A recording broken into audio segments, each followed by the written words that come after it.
ایک گھر میں 5 بہنیں تھیں۔ پہلی بہن کا نام تھا ٹوٹی، دوسری کا نام تھا پھٹی، تیسری کا نام تھا پھیکی، چوتھی بہن کا نام تھا مری اور 5ویں بہن کا نام تھا بھوتنی۔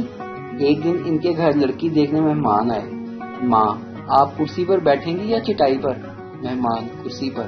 ماں: ٹوٹی کرسی لے کر آؤ۔ مہمان: نہیں، ہم نیچے چٹائی پر ہی بیٹھ جاتے ہیں۔ ماں: پھٹی چٹائی لے کر آؤ۔ مہمان: نہیں، رہنے دیں، ہم نیچے زمین پر ہی بیٹھ جاتے ہیں۔ ماں: آپ دودھ پیئیں گے یا چائے؟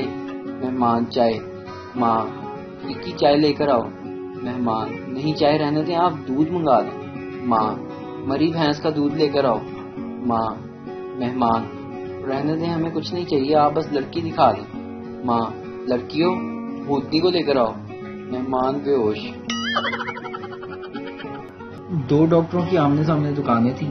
ایک ڈاکٹر نے اپنی دکان پر ایک پلیٹ لگائی جس پر یہ الفاظ لکھے تھے: یہاں پر شرطیہ علاج کیا جاتا ہے اور جو مریض یہاں دیر علاج کرائے گا اس کے علاج پر 25% کمی کر دی جائے گی۔ دوسرے دن دوسرے ڈاکٹر نے اپنی دکان پر یہ پلیٹ لگائی: سامنے والا ڈاکٹر جھوٹ بولتا ہے، وہ خود مجھ سے علاج کراتا ہے۔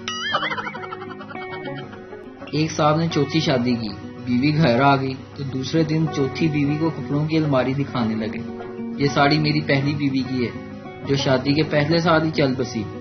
یہ جو شلوار سوٹ لٹک رہا ہے نا یہ میری دوسری بیوی کا ہے۔ یہ جو غرارہ سوٹ لٹک رہا ہے نا یہ میری تیسری بیوی کا ہے۔ چوتھی بیوی جھٹ سے بولی: فکر نہ کریں، اس کے آگے اب شیروانی ہی لٹکے گی۔